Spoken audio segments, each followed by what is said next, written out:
everyone, welcome back to my channel. This video is going to be a review on episode 3 of Them on Amazon Prime. I've already done episode 1 and 2, so if you haven't checked those out, make sure you do that. If you have, thanks for tuning in, and let's get into episode 3.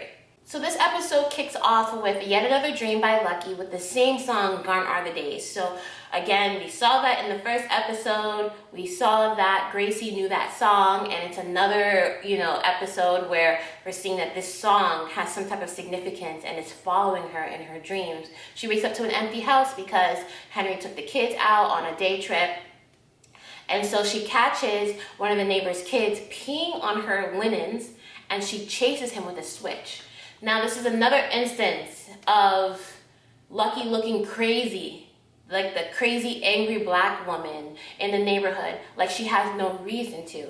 She really wanted to chase that kid because she was super frustrated, but, all the neighbors are watching her chase this kid, and she just looks crazy. And so she didn't even care to explain herself, which I totally understand, but part of me was just like, just say what the kid did, but show that you're not crazy. Tell them what happened. But then I had to check myself, she doesn't owe anyone an explanation. I would say the only thing is that because she was chasing a child with no backstory, it did look really crazy. But again, she's just super frustrated and she's going through a lot right now. And so Lucky's starting to lose her mind and she just has to get out of here. So she goes to Watts to visit family, to be with people who she's familiar with. We learn that Watts is an area that is heavily black populated, where a lot of the black families tend to settle, and she goes and visits cousin Hazel, who we learn is Henry's cousin, but still family, all the same. Also, with Lucky's visit to Watts, we see another mention of Chester, the baby.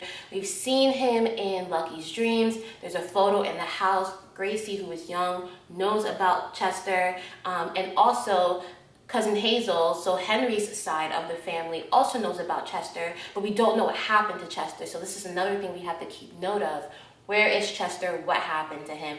And why is that a sore spot? Why don't we talk about Chester in this story yet? The more significant part about this visit, I believe, is on the way home from Watts, the experience that she has on this bus.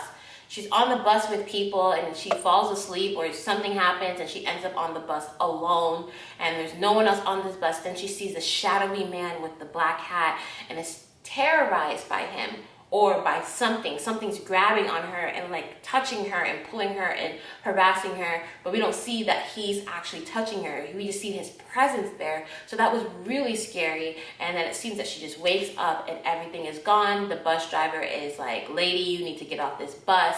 But one thing that caught my eye, because I had to rewind it and make sure I saw that, was her reflection. When she was leaning her head on the bus window, her reflection didn't move the same way. Did you guys catch that? It didn't move the same way that she was moving. I think her reflection even looked at her. Something creepy was happening. So this is another encounter with something supernatural. I don't know if you guys can explain to me Miss Vera and this black hat man. Are they the same thing? Or is Miss Vera in the house and this black hat man is something completely different? Let's talk about that, because I think they're completely different, but that just shows that she's feeling Miss Vera, right? She didn't get to see Miss Vera, but she felt her presence, and now she has another shadowy delusion, this figure that's following her and haunting her, so that's really significant to the plot. So let's talk Henry. He takes the kids out on a cute little trip to get a TV, and yet another instance happens where he faces a microaggression. The TV salesman makes a comment about how many cousins or family members they might have, something like that, to imply that maybe a black man or a black family would have a bunch of family members, as if they're just having sex and kids all over the place, and it sets Henry off. So we are seeing a little bit of a pattern of how Henry gets set off, every time he faces some type of racism or something like that, or a microaggression. It just sends him into an alternate state. So that's really interesting to pay attention to. Henry comes home and, the delivery man, they bring the TV in, and the black delivery man warns him, to stay safe or whatever. So we need to pay attention to that.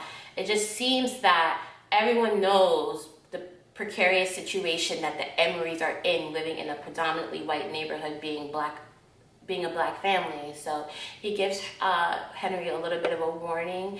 And then an interesting thing happens. Henry's on the roof fixing the antenna or whatever, and here comes the neighborhood punks, the neighborhood male racists who are coming to intimidate the Emerys. They try to confront Henry because of what Lucky did. She didn't touch the child, she chased the child, but it doesn't matter because they came to confront him and to fight him for it.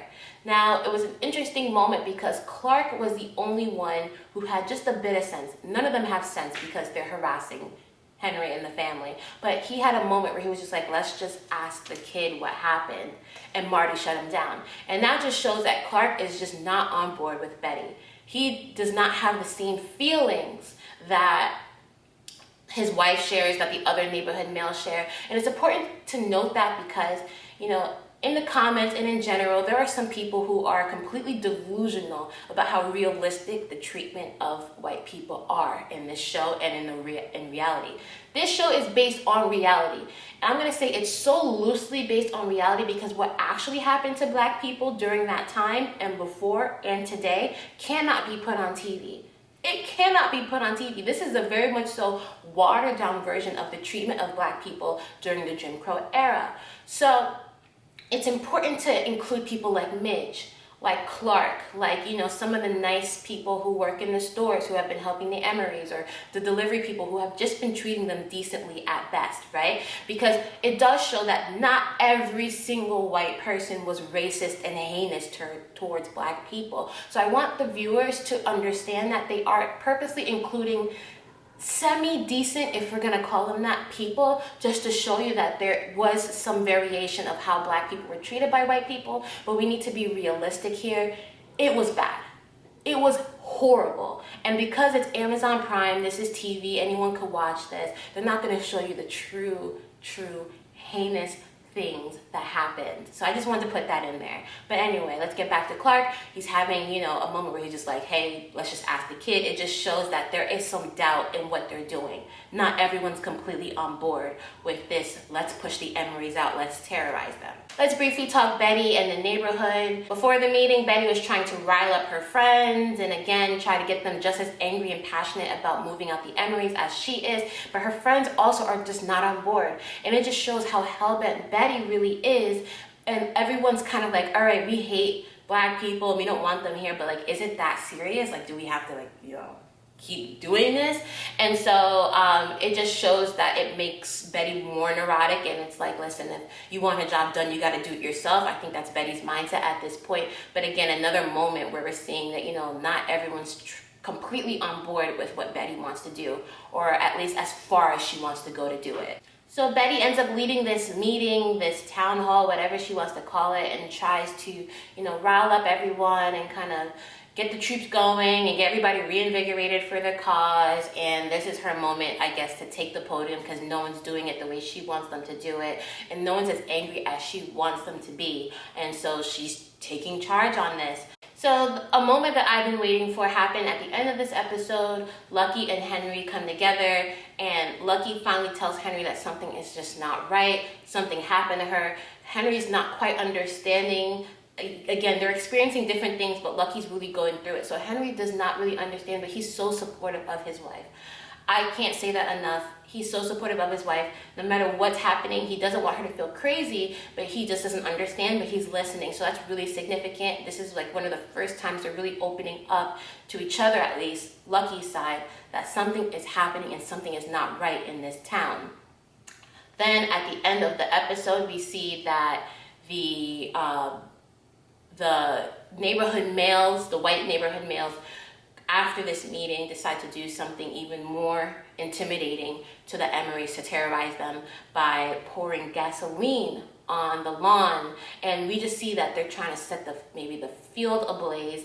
And a little moment that we have to note is Clark looking back at Betty's house, which is across the street, at his house, across the street at Betty, with kind of doubt in his eyes, that I'm doing this for you, and Betty is just looking on. And it just shows that Clark really doesn't want to do this, but he's trying to be a good husband. Imagine being a good husband is terrorizing and being racist to black people. Like, this is what she's consumed by. So, but again, we have to note that moment of doubt that Clark had. We have a little shocking, quick few seconds where we see exactly what was happening.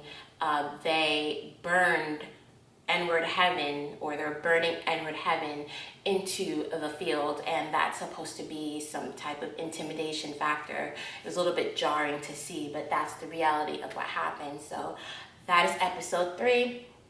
Episode 4 is also up, so make sure you go right there now and tune in. Let me know how you guys feel about this episode, any questions you had, any comments about what I said, and make sure you subscribe for the rest of the series. See you later.